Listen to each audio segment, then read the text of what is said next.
ഓരോ ഇന്ത്യക്കാരൻ്റെയും അഭിമാനം. 2 റഫേൽ വിമാനങ്ങൾ. സൈനികർ. ലോകം തന്നെ ഉറ്റുനോക്കിയ രാജ്യത്തിൻ്റെ അഭിമാനകരമായ സൈനിക നടപടി ഓപ്പറേഷൻ സിന്ദൂർ പാടിയാട്ടിൽ തീർത്തിരിക്കുകയാണ് കർഷകർ.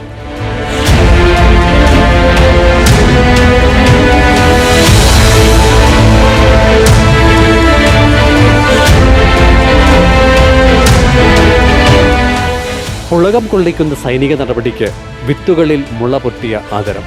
പുല്ലാട് വള്ളിക്കാലായിലെ ഈ കൃഷിയിടം രാജ്യത്തിന് തന്നെ സിന്ദൂരം ചാർത്തുകയാണ്.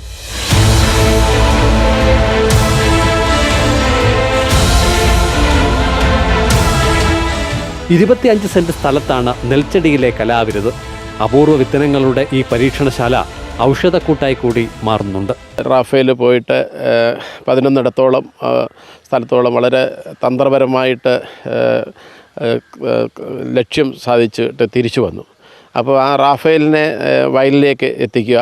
അപ്പം അത് ജനങ്ങളിലേക്ക് കൂടുതൽ അത് എത്തും, ജനഹൃദയങ്ങളിലേക്ക് എത്തും. അതെന്നും ഓർത്തിരിക്കാൻ വേണ്ടിയിട്ട് ഓപ്പറേഷൻ സിന്ദൂർ, അത് സിന്ദൂറും നെല്ലിൽ തന്നെ സിന്ദൂറും നമ്മൾ വരച്ചിട്ടുണ്ട്. ചിന്നാർ വയലറ്റ് എന്ന വിത്താണ് കറുപ്പഴകിൽ തെളിഞ്ഞു നിൽക്കുന്നത്. ഒപ്പം അസാം ബത്തിയും. ഗന്ധകശാല, ജീരകശാല, കാലാബത്തി, അഖോനിബോറ, അന്നൂരി എന്നിവ ചേരുന്ന കൃഷിക്കൂട്ട്. കേരളത്തിൽ കേൾവി പോലുമില്ലാത്ത വിത്തിനങ്ങളാണ്. പക്ഷേ ഞാൻ ഈ പേരുകൾ പറയുമ്പോൾ ആൾക്കാരൊക്കെ ചിരിക്കുകയാണ്, ഇങ്ങനെയൊക്കെയുള്ള വിത്തുകളുണ്ടോ എന്നുള്ളത്. ഇപ്പോൾ ഇവിടെ പടത്തിനായിട്ട് ഉപയോഗിച്ചിരിക്കുന്ന ചിന്നൂർ വയലറ്റ്, അത് മധ്യപ്രദേശിലെ ഒരു കളറ് വിത്താണ്. അതേപോലെ തന്നെ ഞാൻ കഴിഞ്ഞ പ്രാവശ്യം കൃഷി ഇറക്കിയപ്പോൾ അഖോനിബോറ, ഇത് പച്ചവെള്ളത്തിലിട്ടാൽ ചോറാകുന്ന ഒരിനം വിത്താണ്. ഇതൊക്കെ കേൾക്കുമ്പോൾ നമ്മുടെ മലയാളികൾക്കൊക്കെ അത്ഭുതങ്ങളാണ്. മേമ്പൊടിയായി വരുനെല്ല് കൂടി ചേരുന്നതാണ് ഓപ്പറേഷൻ സിന്ദൂർ ജൈവ കൃഷി. മെയ് അവസാന വാരം വിത്തിട്ടു. വിളവിനായി വ്യത്യസ്ത കാലയളവാണ് ഓരോ ഇനത്തിലും എന്നതിനാൽ അത് കണക്കാക്കിയാണ് കൃഷി ഇറക്കിയത്. ഓരോ പാടത്ത് പോകുമ്പോഴും പുതിയ പുതിയ വിത്തുകളാണ് ഞങ്ങൾ ഉപയോഗിക്കുന്നത്. പുതിയ വെറൈറ്റികൾ തേടിയാണ് അടുത്ത് ഞങ്ങൾ ചെയ്യാൻ പോകുന്നത്. ചിങ്ങമാസത്തിലാകും കൊയ്ത്തുത്സവം.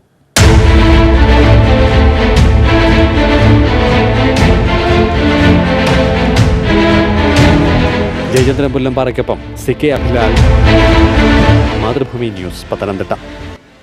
CK അഭിലാൽ തന്നെ നമ്മുടെ കൂടെ ഒരിക്കൽ കൂടി ചേരുന്നുണ്ട്. അഭിലാൽ, കൃഷിയും ഒരു കലയാണെന്ന് പലപ്പോഴും നമ്മൾ പറയുന്നുണ്ട്. അതിൽ മികവ് തെളിയിക്കുന്ന ഒരുപാട് മനുഷ്യർ, ഇവരെക്കുറിച്ച് മുൻപും നമ്മൾ പറഞ്ഞിട്ടുണ്ട്. അപ്പോൾ ഇത് ഒരുപാട് പരിശ്രമം വേണ്ടി വന്നിട്ടുണ്ട് ഇതിന് പിറകിലല്ലേ, ഇങ്ങനെയൊക്കെ ഒരുക്കിയെടുക്കാൻ വേണ്ടിയിട്ട്. കാണുമ്പോഴും മനോഹരമാണ്, ഒപ്പം നമ്മുടെ നാടിനോടുള്ള സ്നേഹവും.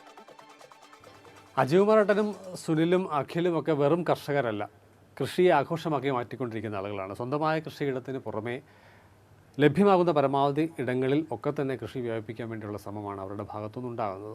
മാത്രവുമല്ല, അവർ കഴിഞ്ഞ 1 വർഷ കാലയളവിനിടയിൽ 2 ഇടങ്ങളിലായി, ചെറുപുഴക്കാട്ട് ദേവീക്ഷേത്ര പരിസരത്തും അതോടൊപ്പം തന്നെ പുല്ലാട്ടെ ഈ കൃഷിയിടത്തിലും അടക്കം 2 ഇടങ്ങളിലായി 4 പാടിയാട്ടുകൾ തീർത്തു. തുടക്കത്തിൽ അയ്യപ്പൻ്റെ രൂപമാണ് പാടിയാട്ടിൽ പ്രത്യക്ഷപ്പെട്ടതെങ്കിൽ പിന്നീട് ഡിസംബർ മാസം, പ്രത്യേകിച്ച് ക്രിസ്മസ് കാലയളവിൽ അവർ ചെയ്ത കൃഷിയിൽ തെളിഞ്ഞു വന്നത് യേശുദേവൻ്റെ തിരുരൂപമാണ്. പിന്നീട് അനന്തശയനം വന്നു. ഏറ്റവും ഒടുവിലാണ് രാജ്യത്തിനാകെ അഭിമാനമായ ഈ പദ്ധതിയെ അവർ കൃഷിയിലൂടെ അവതരിപ്പിക്കുന്നത്.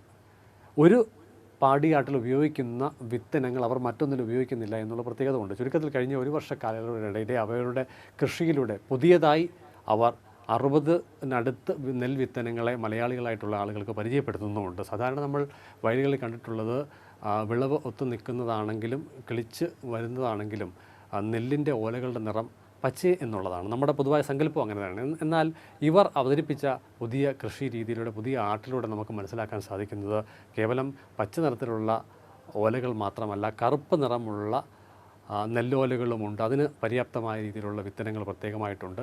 അങ്ങനെ വിവിധ സംസ്ഥാനങ്ങളിൽ സഞ്ചരിച്ച് ശേഖരിച്ചതാണ് ഇത്രത്തോളം വിത്തുകൾ. എന്തായാലും ഓപ്പറേഷൻ സിന്ദൂർ വിളവിനോട് അടുത്ത് വരികയാണ്. അങ്ങനെ വരുമ്പോൾ ഈ പാടിയാട്ടിൻ്റെ കൊയ്ത്ത് ഒരു വലിയ ആഘോഷമാക്കി മാറ്റാൻ വേണ്ടി. ശരി അഭിലാൽ, എന്തായാലും മനോഹരമാണ്. കുറച്ച് ദിവസങ്ങൾക്ക് മുൻപാണ് നെൽപ്പാടത്തെ അനന്തശയനത്തെക്കുറിച്ച്, ഇവരൊരുക്കിയ അനന്തശയനത്തെക്കുറിച്ച് പോലെ നമ്മൾ സംസാരിച്ചത്. അതിനുശേഷം ഇപ്പോൾ ഓപ്പറേഷൻ സിന്ദൂരും. ശരി അഭിലാൽ.